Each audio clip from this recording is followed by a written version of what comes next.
शर्मा, आप देख रहे हैं एसपी9 न्यूज। स्वागत है आपका हमारे खास प्रोग्राम में। प्रोग्राम की शुरुआत हम यहाँ पर कर रहे हैं देश के बहुत बड़े मुद्दे से। जी हाँ, देश में एक बहुत बड़ा मुद्दा जो छाया हुआ है वो है वैक्सीन को लेकर।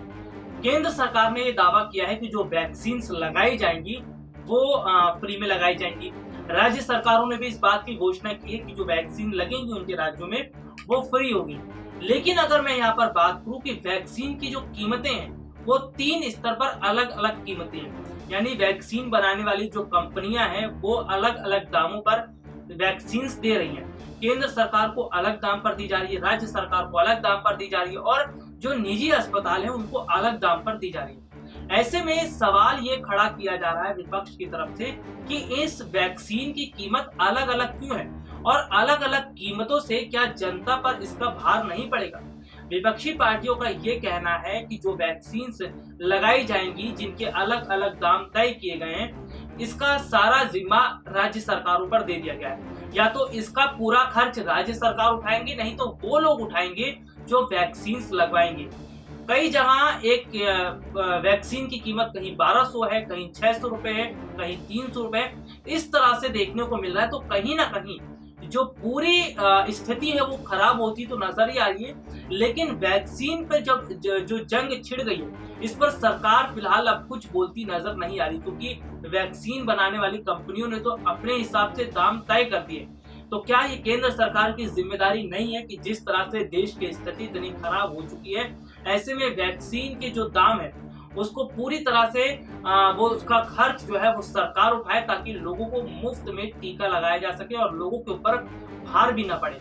तो यहाँ पर देखने को मिला कि एक तो देश की स्थिति वैसे खराब हो चुकी है, कोरोना वायरस का संक्रमण लगातार फैलता जा रहा है और इसके अलावा अगर मैं बात करूं मौतों का आंकड़ा भी लगातार देखने को मिल रहा है। इस बीच में वैक्सीन और दवाइयों पर जो राजनीति बीजेपी की तरफ से हो रही है उस पर देश की जनता भी नाराज है और विपक्षी पार्टियां भी नाराज है, क्योंकि जनता का सवाल ये है कि क्या ऐसे समय में बीजेपी को राजनीति करने की जरूरत है और क्या जिस तरह से राजनीति हो रही है इन मुद्दों पर राजनीति ठीक है।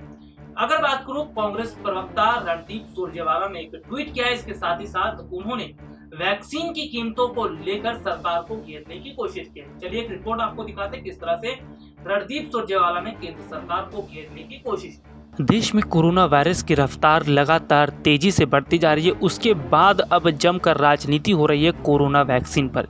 जी हाँ, कोरोना वैक्सीन की अलग अलग कीमतों पर अब विपक्षी पार्टियां मोदी सरकार को घेरती हुई नजर आ रही हैं और इस पर सरकार से जवाब मांग रही हैं। देश में जहां कोरोना संक्रमण की रफ्तार बढ़ रही है, वहीं कोरोना वैक्सीन की अलग अलग कीमतों को लेकर अब सियासत भी गर्मा गई है। देश की 2 वैक्सीन कोवैक्सीन और कोविशील्ड की अलग अलग कीमतें होने की वजह से कांग्रेस ने इस पर केंद्र सरकार को घेरा। कांग्रेस प्रवक्ता रणदीप सुरजेवाला ने प्रेस कॉन्फ्रेंस के दौरान कहा कि मोदी सरकार की वैक्सीन पॉलिसी सबसे ज़्यादा भेदभावपूर्ण है। उन्होंने कहा कि एक ही वैक्सीन की 5 अलग अलग कीमतें मंजूर नहीं होगी। रणदीप सुरजेवाला ने कहा कि मोदी सरकार इस दुनिया की सबसे भेदभावपूर्ण वैक्सीन पॉलिसी लेकर आई है। महामारी के वक्त भी वैक्सीन से मुनाफाखोरी की मोदी सरकार ने इजाज़त दे दी। मोदी सरकार ने वैक्सीन के लिए 18 से 15 साल की युवा आबादी को अपने हाल पर छोड़ दिया। मोदी सरकार ने 18 से 45 साल के युवाओं को कह दिया कि उनके वैक्सीन की जिम्मेदारी केंद्र सरकार की नहीं है, उन्हें या तो खुद से वैक्सीन लगवानी होगी या फिर राज्य सरकार अपने संसाधनों से वैक्सीन लगाएगी, लेकिन इसमें केंद्र की कोई जिम्मेदारी नहीं है। रणदीप सुरजेवाला ने आगे कहा कि मोदी सरकार की वैक्सीन पॉलिसी ने सीरम इंस्टीट्यूट और भारत बायोटेक को अपने प्रोडक्शन की 50% वैक्सीन की कीमतें तय करने की इजाज़त दी है। वो अपनी मर्जी से राज्य सरकारों और निजी संस्थानों को तय कीमतों पर वैक्सीन बेचेंगे। अब इन दोनों ही वैक्सीन कंपनियों ने भेदभाव रहित कीमतें जारी की हैं। उन्होंने दावा किया कि वैक्सीन से दोनों कंपनियों को 1.11 लाख करोड़ रुपए का मुनाफा होगा। उन्होंने कहा देश में 45 साल से कम उम्र की आबादी 74 1.35% के आसपास यानी करीब 101 करोड़ है। इन लोगों को वैक्सीन लगाने के लिए 202 करोड़ डोज की जरूरत होगी। इतनी आबादी को वैक्सीनेट करने का आधा खर्चा या तो राज्य सरकार उठाएगी या तो वो खुद उठाएंगे।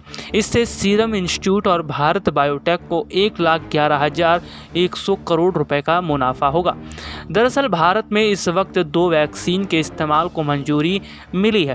पहली वैक्सीन है कोविशील्ड जिसमें सीरम इंस्टीट्यूट बना रहा है और दूसरी है कोवैक्सीन जिसे भारत बायोटेक ने ICMR के साथ मिलकर बनाया। देश में 1 मई से कोरोना वैक्सीन का तीसरा फेज शुरू हो रहा है। इसके तहत 18 साल से ऊपर के सभी लोगों को वैक्सीन लगाई जाएगी। इससे पहले सीरम इंस्टीट्यूट और भारत बायोटेक ने अपनी वैक्सीन की कीमतें जारी की हैं। दोनों ही कंपनियों ने केंद्र सरकार, राज्य सरकार और निजी अस्पतालों के लिए वैक्सीन की अलग अलग कीमतें तय की हैं। बस इसी वजह से अब बवाल शुरू हो गया है। कोविशील्ड बना रही सीरम इंस्टीट्यूट वैक्सीन का एक डोज केंद्र सरकार को 150 रुपये, राज्य सरकार को 400 रुपये और निजी अस्पतालों को 600 रुपये में देगी। जबकि भारत बायोटेक कोवैक्सीन का एक डोज केंद्र सरकार को 150 रुपये में, राज्य सरकार को 600 रुपये में और निजी अस्पतालों को 1,200 रुपये में देगी। जिस तरह से वैक्सीन की अलग अलग कीमतें देखने को मिल रही हैं, इसका सारा बोझ या तो राज्य सरकारों पर आएगा या फिर उस जनता पर जो ये वैक्सीन लगवाएगी। तो देखा आपने कि किस तरह से सरकार को घेरने की कोशिश की जा रही है। और वैसे अगर बात की जाए तो देश के अस्पतालों की स्थिति जितनी खराब है, वो तस्वीरें जो देश के अस्पतालों से निकलकर सामने आ रही हैं वो किसी से छुपी नहीं है। ऐसे में ये सरकार की जिम्मेदारी बननी चाहिए थी कि पूरा जो स्वास्थ्य सेक्टर है उस पर ज्यादा से ज्यादा सरकार को खर्च करना चाहिए था। हेल्थ सेक्टर पर जो बजट पेश किया जाता है, बड़ा बजट पेश किया जाना चाहिए था, क्योंकि बीते साल 2020 में भी कोरोना वायरस की बहुत तगड़ी रफ्तार देखने को मिली थी, जिसमें बहुत सारे लोगों की जान चली गई थी, बहुत सारे लोग मौत के शिकार हो गए। तो इस स्थिति को देखते हुए सरकार को सबसे ज्यादा खर्च हेल्थ सेक्टर पर करना चाहिए था। जो स्वास्थ्य सेक्टर है उस पर बजट ज्यादा बढ़ाना चाहिए था, लेकिन सरकार ने स्वास्थ्य सेक्टर पर ज्यादा बजट नहीं बढ़ाया। इसके साथ ही साथ अगर मैं बात करूं तो केंद्र सरकार को पहले से इस बात की जानकारी दी गई थी कि हमारे देश में ऑक्सीजन की कमी होने वाली है। उसके बावजूद सरकार ने इस ओर ध्यान नहीं दिया और सरकार का पूरा ध्यान चुनावों की तरफ चला गया। चुनाव में सरकार इतनी ज्यादा पूरी तरह से वहां पर शामिल हो गई कि देश में लगातार स्थितियां खराब होती रही और अब जाकर सरकार बड़े बड़े फैसले लेने लगी है। हालांकि अगर मैं बात करूं, सरकार जो है वो ऑक्सीजन की सप्लाई उसने शुरू कर दिया है, लेकिन बहुत सारे ऐसे राज्य हैं जहां पर पर्याप्त मात्रा में ऑक्सीजन नहीं मिल रहा है। ऐसे में यहाँ पर ये देखने वाली बात है कि जिस तरह से ये राजनीतिक पार्टी के नेता इन मुद्दों पर डिबेट कर रहे हैं, इन्हें डिबेट करने की बजाय लोगों की मदद करनी चाहिए, सरकार के साथ खड़ा होना चाहिए और इसके साथ अगर मैं बात करूं तो लोगों की जिंदगियों को बचाने का काम करना चाहिए ताकि देश की स्थिति बेहतर हो सके। चलिए आज के लिए इतना ही, आपसे फिर दोबारा मुलाकात होगी, तब तक के लिए इजाजत दीजिए, नमस्कार।